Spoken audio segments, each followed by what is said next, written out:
Alors, nous sommes heureux d'accueillir Zulira Bouabdéha,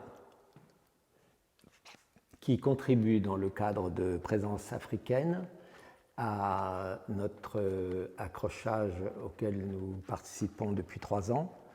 Et ici, avec la contribution, en quelque sorte, de Amal Abdenour, donc de femmes arabes, l'une disparue, Amal disparue en 2020, et Zulira qui est là, qui va nous parler, c'est ce que je souhaiterais moi, des femmes artistes arabes aujourd'hui.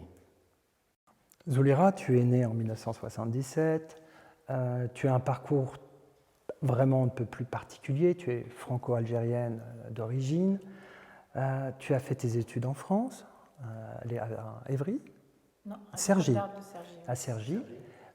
Donc tu as un parcours comme ça extrêmement mixte, il y a une sorte de mixité culturelle qui est extrêmement importante pour toi, que l'on retrouve d'ailleurs dans son travail.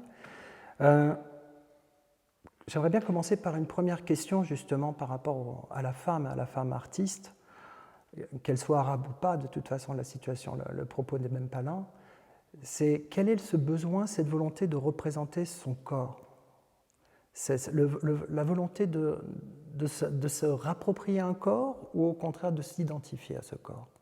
La question du corps, évidemment, est très importante, mais je pense qu'elle n'est pas centrale seulement pour les artistes femmes, qui plus est arabes. La question du corps, finalement, elle est presque, j'ai envie de dire, naturelle.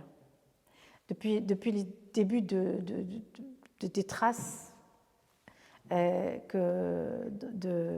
a de la création humaine,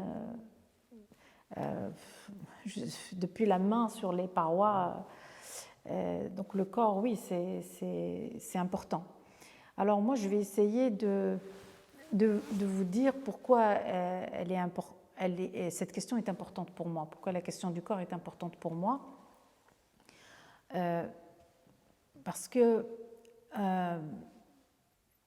en fait, je vais citer Bachelard, dans sa poétique de l'espace, il compare enfin, moi j'ai l'impression, en tout cas, c'est ma lecture de ce texte, où j'ai l'impression qu'il identifie l'espace, la maison, avec le corps. Il est corps, la maison est corps. Donc, ce qui m'a intéressé dans son propos, c'est le fait qu'il est important pour être dans une sensibilité poétique, d'habiter son corps, d'habiter sa maison, d'habiter son corps. Et finalement, cette réflexion, évidemment, ce n'est pas ça qui m'a amené à travailler sur mon corps. En fait, je l'ai fait d'une manière instinctive. C'est un peu toujours ce geste de la main qu'a posé l'homme préhistorique sur les parois. C'est finalement, on est toujours dans cet élan-là, j'ai l'impression. Donc, j'ai grandi en Algérie jusqu'à l'âge de 17 ans. Et en Algérie, j'ai eu une enfance heureuse, une enfance solaire, n'est-ce pas? Si on peut faire écho à Albert Camus, de sa description du soleil, le lien qu'il a avec l'Algérie, c'est le soleil puissant. Et donc, oui, ma mémoire de l'Algérie, c'est d'abord la lumière. Donc, je pense que c'est juste, puisque plusieurs auteurs, artistes parlent de la lumière d'Afrique du Nord. Et je dirais même insouciante, heureuse, parce que j'ai vécu dans un contexte extraordinaire. Déjà à la ville d'Alger, qui est une ville magnifique qui donne sur la mer, la baie d'Alger. Et en plus, j'ai vécu dans un musée, le plus grand musée d'Afrique. Maintenant, ce n'est plus le cas depuis quelques années, depuis le musée de Cape Town, mais c'était le plus grand musée d'Afrique. Et son histoire est aussi très intéressante parce qu'il contient une collection qui a été laissée, ou plutôt, pour rectifier, mais on n'a pas le temps, réclamée par les Algériens à l'indépendance. Donc ça, c'est intéressant de le raconter. Donc j'ai grandi dans un contexte assez particulier quand même, heureux. Et certain moment, cette quiétude s'est dissipée et elle a laissé plutôt la place à l'inquiétude au vu de la montée des extrémistes, la décennie de absolument. Et du coup, je me déplace et j'arrive en France. Et c'est très intéressant parce que c'est quand j'arrive en France que je comprends que, en fait, je ne me suis pas déplacée en tant que Zulekha Bouabdella seulement, mais en tant que Zulekha Bouabdella qui porte finalement l'histoire de son pays et l'histoire de la France aussi sur mon dos. Et moi, je ne voulais pas de cette situation, mais elle est devenue presque, comment dire, pas un fardeau. Elle aurait pu être un fardeau. Pour beaucoup de jeunes aujourd'hui, issus de l'immigration, elle est un fardeau, malheureusement. Mais moi, par instinct, j'ai eu l'impression qu'il fallait que j'en fasse une force. L'assumer. Et pour l'assumer, je reviens encore à Bachelard, il faut l'habiter. Et du coup, j'ai fait, malgré moi, je vous ai dit franchement, c'est instinctivement, je suis arrivée à mettre mon corps en scène. Et c'est venu avec cette vidéo que tu connais bien, Dansons, où je danse une danse du ventre sur les rythmes de la Marseillaise, en m'étant parée, on est emparé en amont mon ventre de 3 couleurs, donc trois foulards ou tissus de la couleur du drapeau de la France, enfin le symbole tricolore de la liberté, fraternité, égalité. Et donc c'est comme ça finalement que j'ai compris que finalement notre corps à tous porte une histoire. Et j'ai eu l'impression que je ne pouvais exprimer cette histoire et l'interroger qu'en vraiment regardant mon corps et en faisant un sujet de travail. C'est cette première pièce que tu vas montrer au public, Dansons, c'est effectivement, c'est toi, c'est d'une façon en plus extrêmement serrée de ton corps. On ne voit qu'une seule fois tes mains d'ailleurs. On ne voit qu'une seule fois tes mains, c'est juste pour appuyer sur le magnéto pour lancer la cassette. Oui. Le reste est extrêmement centré. Et tu dis tout dans cette vidéo. Il y a toute une question sur l'identité, le questionnement à c'est quoi faire partie d'une nation ou d'une nationalité, et en même temps aussi c'est la mise en avant du corps féminin dans tout ce qu'il y a de plus érotique, puisqu'il y a toujours une mauvaise interprétation de la danse du ventre qui a été malheureusement très mal interprétée, mais il y a toute cette discussion-là aussi, c'est cette appropriation aussi de ton propre corps via la vidéo. Oui, alors la danse orientale, ce n'est pas un choix anodin. L'histoire de la danse orientale est en elle-même une histoire très intéressante, parce que déjà c'est une danse qui vient... Ses origines elles sont très lointaines. Et d'ailleurs, même, elles sont ancrées dans l'histoire de l'Égypte elle-même, puisqu'elles viennent des pharaons de l'Égypte antique. Il y a des témoignages sur les parois des temples jusqu'à aujourd'hui qui le démontrent. Alors, ce qui est intéressant, c'est que cette danse, elle était de l'ordre du privé. Les femmes dansaient en Égypte, la danse orientale, avant même. Et puis, finalement, ce qui est intéressant, c'est que cette danse, elle est sortie de l'espace public de l'espace privé vers l'espace public avec l'arrivée de la campagne de Napoléon. Donc voilà, il y a déjà, vous voyez, il y a encore une fois l'histoire, c'est-à-dire que c'est pas juste, beaucoup de personnes ont une vision de la danse orientale comme une danse exotique, sexiste, qui rabaisse le corps de la femme, qui met le corps de la femme en exposition pour le plaisir des yeux des hommes. Or, elle est plus complexe que ça. Cette histoire, vraiment, je pense qu'il n'y a pas une danse comme la danse égyptienne, enfin la danse orientale, qui soit aussi riche d'interprétation, d'histoire et complexe aussi, parce que finalement, c'est pas qu'elle résume, elle est un condensé même de l'histoire géopolitique, de l'histoire des métissages, des rencontres. Et puis, c'est une Libanaise qui qui a migré en Amérique latine, qui a appris les danses latines, qui, revenant en Égypte, a codifié la danse pour qu'elle soit une danse de spectacle.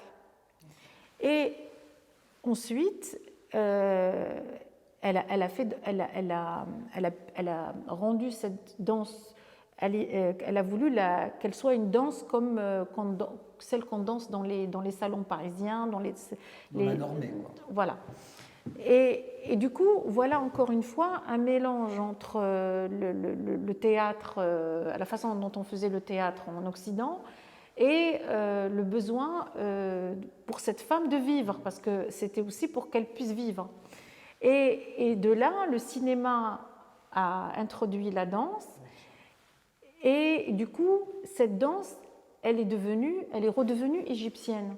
Mais avec une connotation, pendant très longtemps, elle a eu une connotation qui était attachée plutôt à... D'abord, elle était extrêmement mal dansée, en fait. Oui. Très peu dansée de manière locale. Oui. Uniquement dans le cadre familial, à vrai dire. C'était une danse qui était plutôt dans le cadre familial, amical. Et quand elle a commencé à sortir dans ce qu'on appelait les cabarets, c'était pour une autre raison. Et à la limite, elle n'était même plus dansée de manière par des danseuses ou égyptiennes ou autres. C'était affilié à la prostitution, c'était affilié à quelque chose qui était non considéré. Oui, mais ça c'est le cas pour toutes les danses, je veux dire, la plupart des danses. C'est-à-dire que même le ballet, il a été utilisé à des fins... Ce que je voulais dire par là, c'est qu'on a l'impression que c'est la même ligne, c'est toujours cette même erreur d'un Orient rêvé, c'est-à-dire... Tu parlais justement des campagnes napoléoniennes. On a commencé à fantasmer sur un univers qui n'existait pas. On a commencé à imaginer des corps qui n'étaient pas les bons.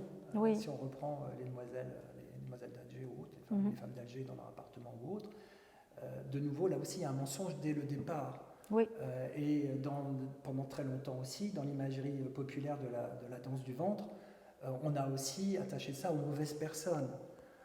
C'est comme si on était toujours dans cette même erreur, vouloir essayer de comprendre un monde arabe, en fait, auquel on serait passé à côté, à vrai dire. Je dirais même d'un seul point de vue, c'est-à-dire qu'on oublie le point de vue local.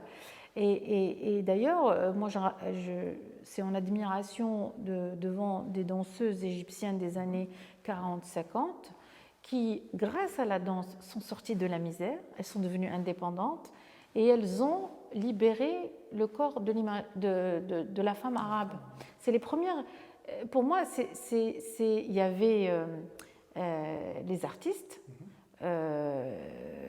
notamment Amel, que vous exposez ici, et Angie Aflatoun, mais il y avait Ouda Sha'rawi, mais les danseuses de danse orientale, d'ailleurs elles refusent qu'on dise d'elles des danseuses du ventre, elles ont nommé leur danse la danse orientale. Et quand on entend ces danseuses, elles étaient conscientes qu'elles libéraient le corps. Il y avait Keltoum qui avait fait résonner la voix de la femme, mais alors le corps, c'est vraiment Samia Gamal, Tahia Karyouka, et ces femmes-là, moi en Algérie, je les regardais. C'est-à-dire que quand je regardais... Il y a les films égyptiens, c'est ça ? Oui, qui étaient diffusés à la télévision algérienne. Et moi, par exemple, j'ai une image je vois Samia Gamal. Alors, Samia Gamal est née en 1924. Et je vois une sublime scène de Samia Gamal où elle descend des escaliers. Et je dis à ma grand-mère qui est analphabète, qui avait même des tatouages sur le visage, et couverte à la façon traditionnelle algérienne.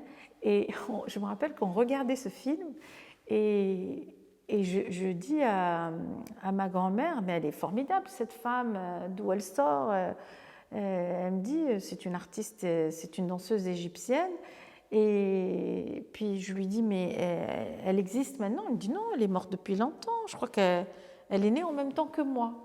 Et quand je vois cette femme avec ce fantastique costume, avec ses cuisses nues, ses épaules en train de bouger, puis ma grand-mère qui ne ressemble pas du tout à cette femme. Et c'est là, je pense instinctivement, j'ai compris que oui, il se passait quelque chose dans cette image. Et comme on dit, les images nous influencent, c'est-à-dire c'est avec les images qu'on commence à rêver, dit Fatima Mernissi. Et ben c'est ça, c'est que je pense que sincèrement, quand j'ai voulu faire quand j'ai voulu faire une vidéo là, dansons, pour dire oui, mais moi, les symboles de la République, je les comprends, je suis pour la fraternité, je suis pour la liberté, je suis pour l'égalité, et je vais vous le montrer, et je vais danser avec, je vais les porter sur moi, sur mon corps, et je vais danser avec. Ce qui est formidable, en tout cas, c'est vrai que la danse orientale a une mauvaise connotation. Pour moi, c'est parce qu'on ne comprend pas toute l'histoire de cette danse, mais ce qui compte, c'est que quand une personne danse, n'importe laquelle, quand elle danse, le moment, l'instant T où elle danse, je pense que c'est là où on atteint la liberté totale, absolue. C'est dans cet instant T. C'est vrai pour les hommes. Pour tout le monde. Non, n'importe quel être qui danse, même un animal, je pense que quand on danse, l'instant T de la danse, peu importe pour quelle raison, j'ai toujours, vraiment ça, c'est toujours quelque chose qui m'a intriguée. D'ailleurs, chez nous en Algérie, dans ma famille, donc nous avons des femmes qui sont occupées à leurs tâches domestiques, voilà, système patriarcal, mais toujours avec des femmes qui gèrent. C'est elles qui gèrent la famille. Et alors, pendant les mariages, c'est extraordinaire. Dès qu'elles entendent un rythme de tambour, un chant, elles se lèvent et elles dansent. Et ce moment T, in fine, franchement, quand elle arrête de danser, elle redevient la femme avec son rôle duquel elle ne peut pas sortir. Mais quand elle danse à ce moment-là, pour moi, elle est totalement libre. Et comment intégrer à ce moment-là, ou plus exactement, comment tu es passé par la suite à tes grands dessins au vernis rouge, que ce soit l'odalisque découpé, les hubs, l'amour qui saigne. Oui. Quel est l'axe suivant? Puisqu'on parle de ton corps, on parle de ce corps tu te rappropries ce corps-là avec un discours. Et comment tu passes ensuite à ces corps découpés, à cet amour qui saigne? C'est dans la continuation de ce besoin d'interroger le corps. Quand j'utilise mon propre corps, c'est que je suis poussée par un élan, j'ai envie de dire, instinctif. Et c'est très important pour moi. J'essaie de ne pas trop conceptualiser un travail qui impliquerait mon propre corps. Parce que là, j'ai l'impression que je ne peux pas créer une distance. Ce n'est pas possible. Parce que quand on utilise son corps, on est dans une sincérité, j'ai envie de dire, irréprochable, vraiment. Mais le besoin de travailler sur le corps, évidemment, il est lié aussi par exemple, il s'inscrit dans un cheminement qui est lié à mon histoire. Et cette histoire de déplacement dont je vous ai parlé, le fait de quitter l'Algérie pour la France. Et donc du coup, je deviens un membre de la société française, parce que je poursuis des études d'art. Et du coup, quand on fait des études d'art en France, on va découvrir l'histoire de l'art et forcément l'histoire de l'art occidental. Et tu l'avais découverte avant? Oui, je l'ai découverte, mais je ne la comprenais pas forcément.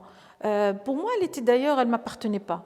Ça, c'est intéressant, parce que même si c'était en Algérie, même si c'était dans le musée dans lequel aussi on vivait, même si ma mère était une spécialiste de cette période-là, mais finalement, on n'en parlait pas. Ce n'était pas un sujet. Puis, de toute façon, j'étais très jeune. J'imagine que ça aurait été un peu présomptueux de la part de mes parents d'essayer de m'inculquer tout ce qui se rapporte à cette histoire, à cette peinture-là. Mais du coup, l'apprentissage, je l'ai fait par moi-même. Mais bon, ma foi, j'ai été aidée. J'avais ce bagage visuel en tête. Et alors, c'est parti d'une visite, ou d'une conférence, j'imagine, sur le nu dans la peinture occidentale. comme on a forcément quand on fait des études d'art. Et du coup, notre professeur nous montrait les œuvres les unes après les autres, on les visitait, on les voyait dans les musées, et tout ça. Et on nous expliquait que c'était l'expression du beau, que le corps féminin, le nu féminin était l'expression du beau absolu, que c'était une exploration formelle, extraordinaire pour les artistes, pour s'exprimer, exprimer leurs ressentiments. Et donc, moi, ça m'a posé problème. Déjà, parce que je ne viens pas forcément de cette culture. Le nu, c'est quelque chose de coupable plutôt. Enfin, mais pas seulement dans la culture arabe, en Occident aussi, il est encore un peu coupable quand même.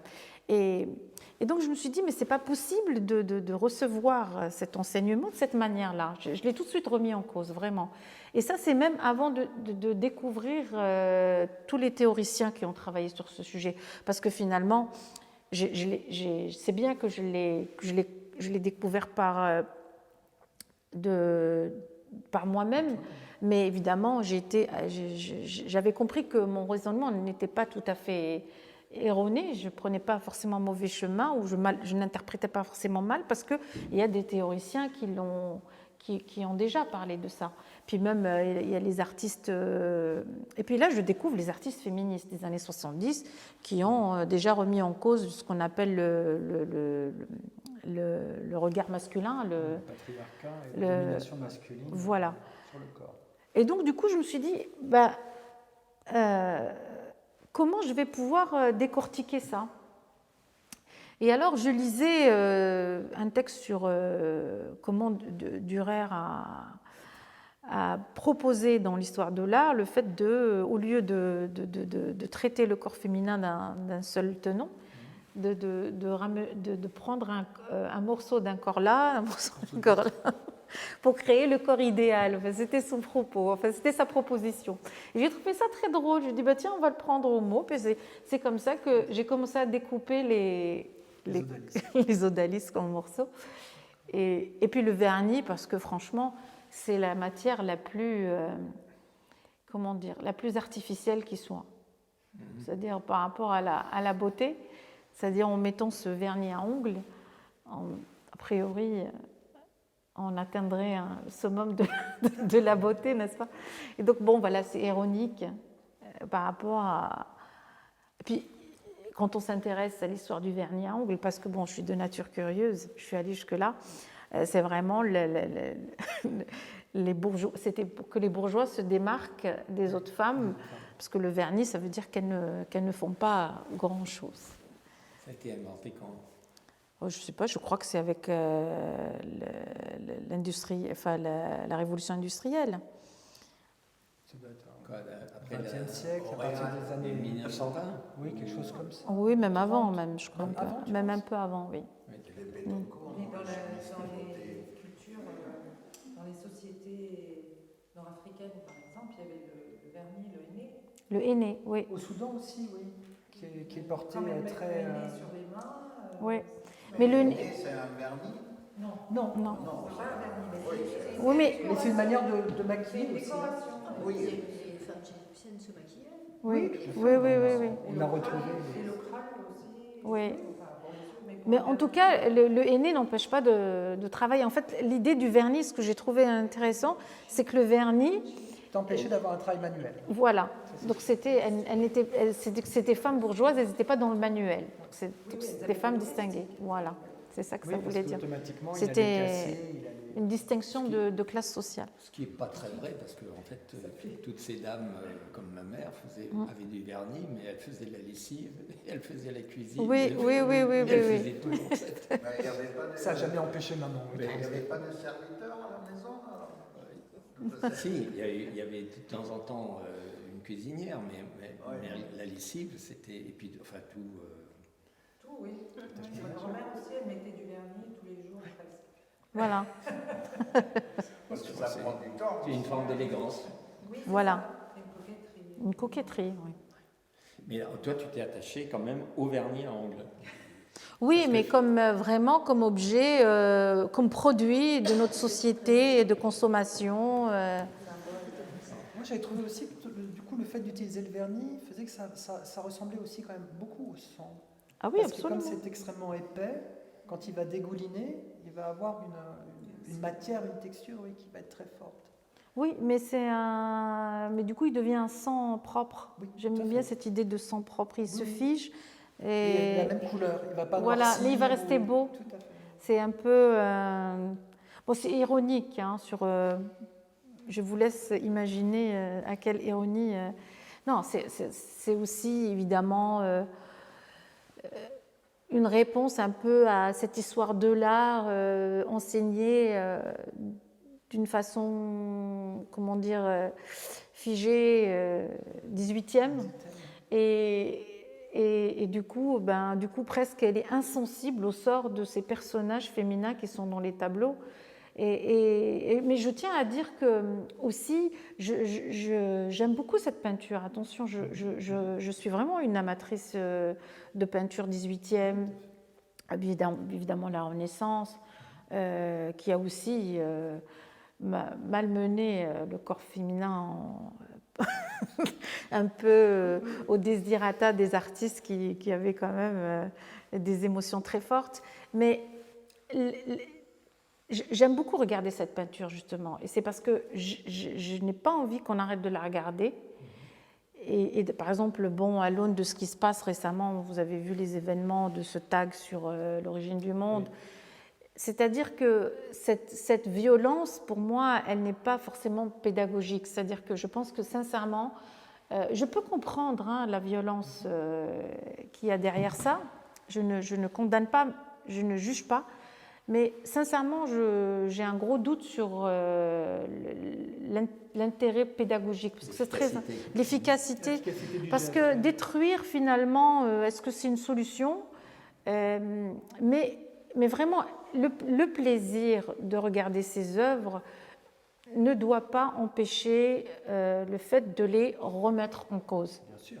Et d'ailleurs, je pense que même aujourd'hui, elles nous rendent service en quelque sorte parce qu'on espère qu'on ne peut plus traiter le corps de la femme comme on l'a traité auparavant. Et si on doit donner un exemple de choses à ne plus faire, c'est grâce à ces œuvres-là. Donc finalement, je pense qu'il faut vraiment amener les jeunes à regarder les œuvres et leur dire voilà ce qu'il ne faut plus faire de la manière la plus intéressante possible, n'est-ce pas? Oui, non, c'est la critique d'art. Voilà, c'est ça. Un vrai critique d'art. Un vrai critique d'art. Mais c'est vrai que devant la grande odalisque, on ne peut pas, sincèrement, on ne peut pas rester insensible.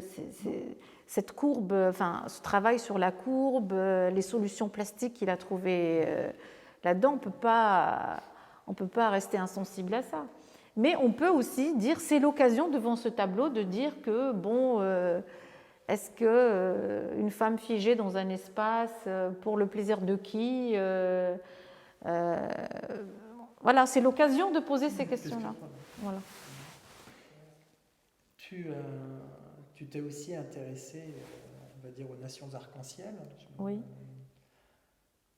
C'est une toute petite série.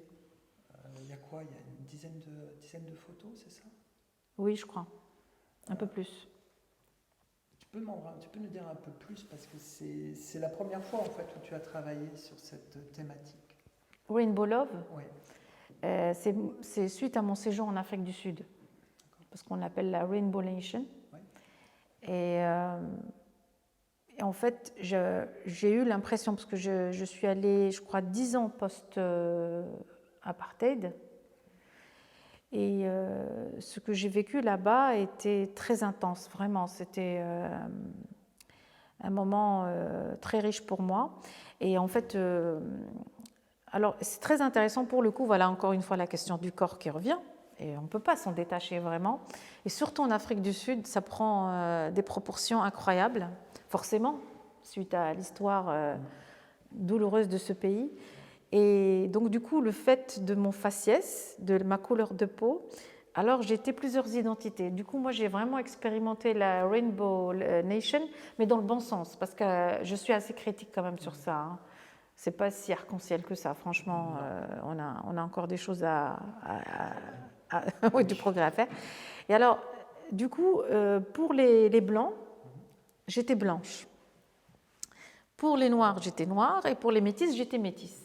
C'était formidable. C'était génial, tu rentrais dans toutes les cases. Je rentrais dans toutes les cases.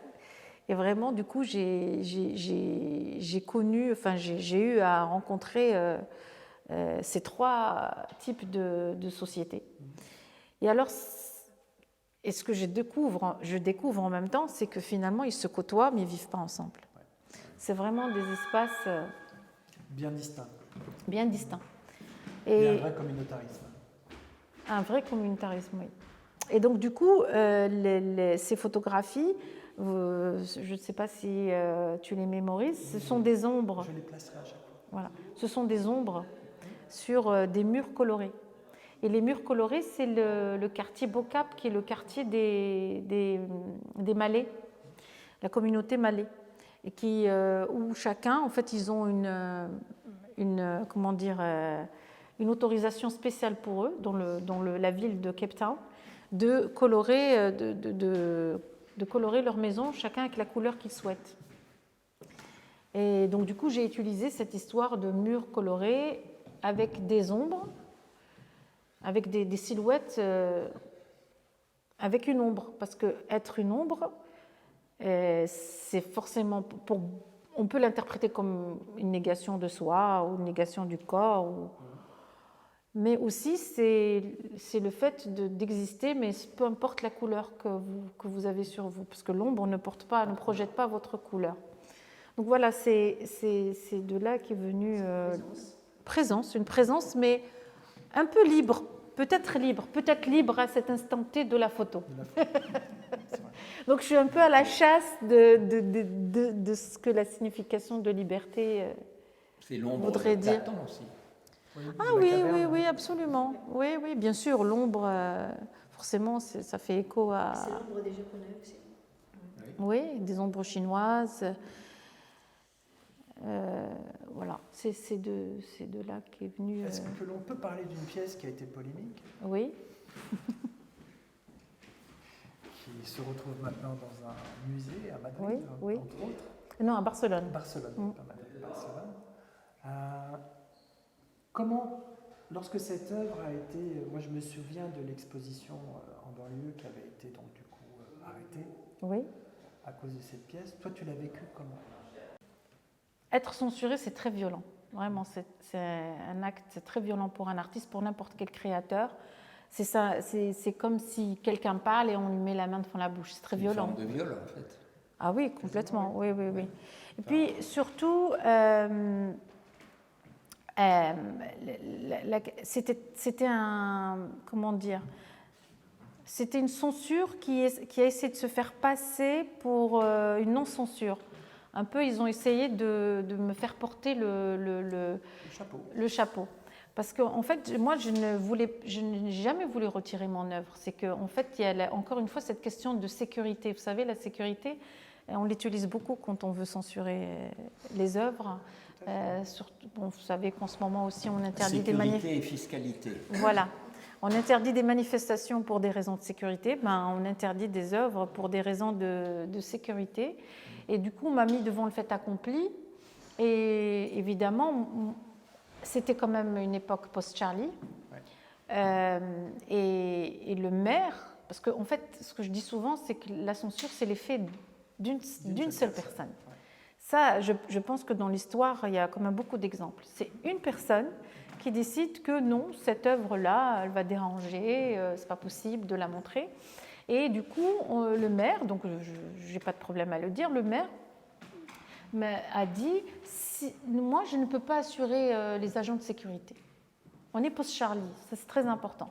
Donc vraiment, je suis prise en étau, en fait, en quelque sorte. Et moi, non seulement, évidemment, j'ai peur qu'on touche à l'intégrité de ma pièce, parce que c'est une copie que je ne peux pas reproduire.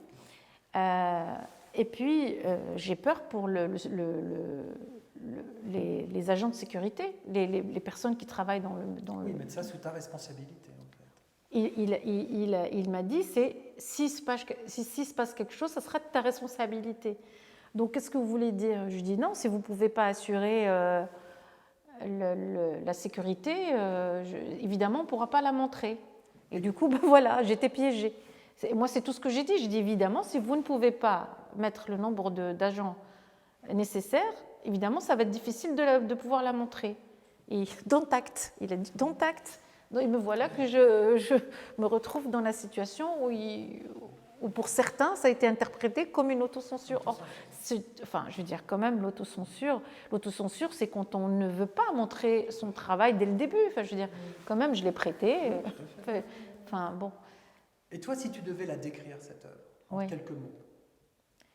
Pour moi, en fait, elle ne concerne pas forcément que la question de l'islam. C'est la question universelle que se sont posés tous les plus grands penseurs sur la limite entre le sacré et le profane. Et puisque je ne me cache pas d'avoir des réflexions, enfin des préoccupations féministes, comment finalement la femme a été le parfait outil pour devoir choisir un espace ou un autre. C'est-à-dire qu'il n'y a pas un juste milieu. Et puis, si je dois ajouter, pour dire que c'est vraiment une question universelle, ça touche finalement toutes les libertés individuelles.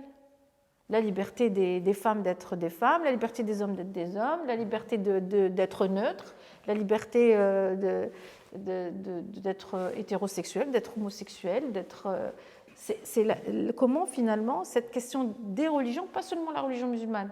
Par contre, moi, en fait, pourquoi je m'intéresse à... J'ai utilisé des éléments qui sont liés à la religion musulmane, parce que je suis de culture musulmane. Et je me suis permise d'interroger la symbolique de cette culture-là. Et on est en même... Enfin, je veux dire, ce serait horrible pour une culture de ne pas interroger ses propres symboles. Donc voilà, ça vient de là.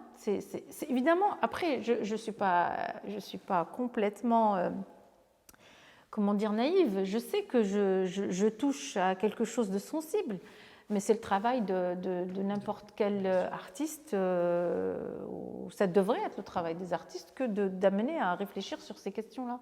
Et est-ce que la série sur les silhouettes de mosquées, tu l'intègres aussi dans cette même réflexion?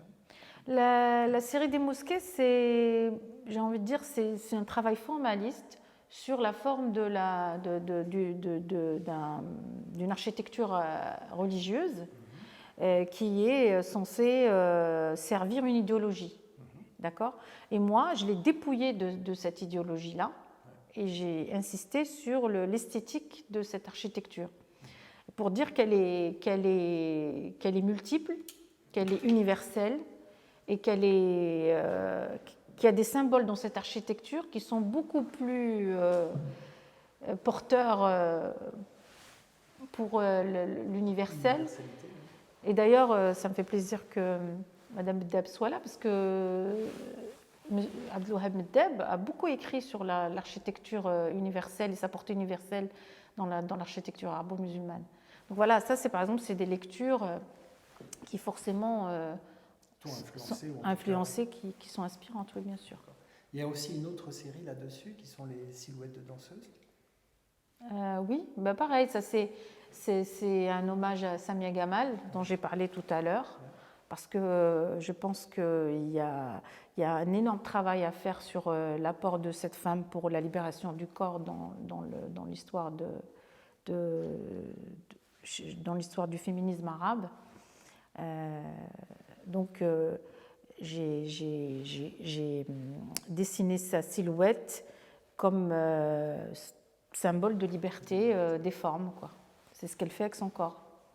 Il y a une pièce qui n'a quasiment jamais été montrée, qu'on n'a quasiment jamais pu voir, c'est celle du Abrash Capitol Prize. Oui. Tu peux en parler un petit peu?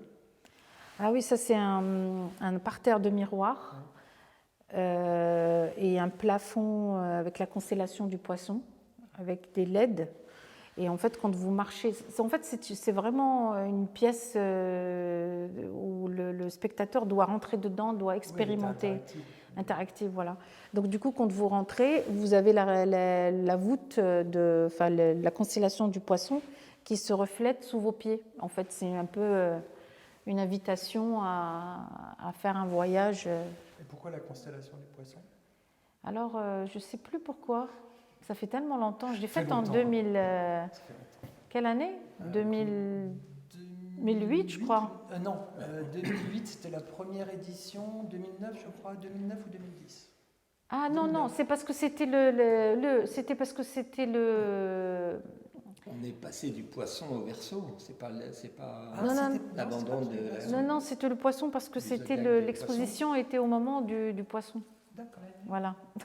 au moment du Poisson. Moi, je me ça veut- disais, je me rappelle. Ça veut dire quoi au moment du Poisson? Enfin, c'était l'année du. Non, c'était le mois des poissons. Tout simplement. Oui, il aurait fallu que ce soit en juin. L'expo, c'était quand déjà? Abu Dhabi, Dubaï, ça se passe en mars. Oui, c'est ça. C'était parce que c'était le. Voilà. Bah, c'est une pièce qui a été très- L'exposition du mois. Oui, c'était Du l'expo. MOIS. Et du mois. C'est au mois de mars, à Dubaï. Oui. D'accord. Oui, parce qu'elle appartient À Brage. à Abrage et apparemment, Bah, il n'y a plus à Brage. il n'y a plus Abrage et on ne sait pas ce qui est devenu la collection. Voilà, tout simplement. On ne sait pas. Une fois que Abrage a disparu. On n'a plus. Non, non, rien n'a été vendu. Donc je ne sais pas ce qui se passe. Ils ont vendu une grande partie de la Ils ont collection vendu personnelle. La collection personnelle. Ah, personne. Oui. Mm. Mais sinon, ce qui était du. Je pense que c'est l'entreprise qui a repris Avrage. C'est ça. Mais on ne sait pas ce qu'ils ont fait de l'œuvre. Non, mais c'était une œuvre qui était fragile en plus, parce que les miroirs étaient délicats. Je me souviens que c'était une Oui, pièce qui oui, était- oui. Et ce prix, Meurice, cette double colonne torsadée qui s'embrasse. Bah, c'est deux corps. En fait, c'est la colonne dorique et ionique, la base de l'esthétique de l'architecture qui nous vient des Grecs. Et ben, moi, je les fais sortir de l'ordre dans lequel on les a cantonnés. Placé habituellement. Oui. Voilà, et donc c'est deux corps qui mettent la verticalité dans les orties et qui s'embrassent. Ton travail est multiple. Lorsque tu as travaillé tout autant les éliges, tu as travaillé le métal découpé, le laser cut, tu as travaillé des séries en fait. Tu aimes travailler ça? Cette notion de la sérialité, elle est importante pour toi? Oui, bien sûr, oui, oui. Bah, parce qu'on raconte, du coup, on peut raconter une histoire, on explore les possibilités. Oui, la sérialité, c'est une écriture en fait. Enfin, c'est comme ça que je le conçois. Mais après, l'utilisation de plusieurs matières, plusieurs formes, plusieurs techniques, franchement, c'est parce que ce qui compte pour moi, c'est l'idée. Et une idée, elle s'exprime, forcément, je veux dire, quand vous travaillez, vous faites de la vidéo, c'est l'image en mouvement. L'image en mouvement, ça ne raconte pas la même chose qu'une image fixe. La peinture, elle ne va pas raconter la même chose que le trait. Le trait ne va pas raconter la même chose. Voilà, donc moi, je suis plasticienne. C'est comme ça que je m'appelle. Je fais, avec des formes, mon langage, c'est les formes et la matière. Donc, du coup, ce qui compte pour moi, c'est l'idée. Par exemple, prenons un exemple, Rainbow Love. C'est des ombres sur des murs colorés. J'ai choisi la photographie. Franchement, quand on veut travailler sur les ombres, il n'y a pas d'autre moyen. Enfin, j'ai l'impression que la photographie, c'est ce qui s'apprête. Oui, donc tu choisis à chaque fois le matériau. Je l'aurais dessiné, ça aurait été encore un autre propos. Les raccommodeuses ici qu'on voit, ça aurait pu être du dessin, mais comme je voulais créer un corps presque vivant, visqueux, qu'on aurait envie de toucher, donc il devait y avoir de la matière. Donc s'il y a matière, ben, on est dans la peinture, on n'est plus dans le dessin. Même s'il y a du dessin, parce que c'est un travail pour moi vraiment, c'est limite entre le dessin et entre les deux. Mais voilà, c'est comme ça que je fonctionne. Je ne peux pas fonctionner autrement. Et en plus, vraiment, je m'ennuie vite. Donc j'ai besoin d'explorer, de prendre des risques. Et puis de toute façon, Si on ne le fait pas dans le domaine de l'art, on va le faire dans le domaine de quoi? Donc voilà. C'est la création. C'est la création. La fin Voilà. justifie les moyens. Pas souvent, mais en tout cas dans l'art, il faut c'est-à-dire que son travail de morcellement, quand je vois le travail d'Amel, la photocopie, en fait, elle a utilisé la question de la multiplication et comment on peut... Le photocopieur, c'est la multiplication. C'est la multiplication à outrance. C'est-à-dire qu'elle fatigue la machine et elle fatigue son corps avec lui. Donc il y a tout un... Vous voyez ce que je dis? La multiplication, voilà. c'est pas la reproduction, parce que la photocopie a besoin d'une matrice de départ. En fait. Oui, donc, mais il y a l'idée de multiplication qu'on peut faire à la machine photocopieuse. Donc c'est pour ça que son travail est fort. C'est là où ce que j'essaye de faire, et c'est pour ça que j'aime beaucoup ce travail et que quand tu m'as proposé de partager un petit moment et l'espace avec Amel, j'ai tout de suite dit oui, parce que ce que j'aime dans ce travail, il est fort, parce que voilà, le génie de cette artiste, c'est comment elle rallie le concept au choix technique. Et c'est là où une œuvre, pour moi, elle devient intéressante. Et aujourd'hui, dans l'art contemporain, enfin dans notre époque plutôt, on a les moyens d'explorer tout ça. Donc voilà, et c'est un champ inépuisable.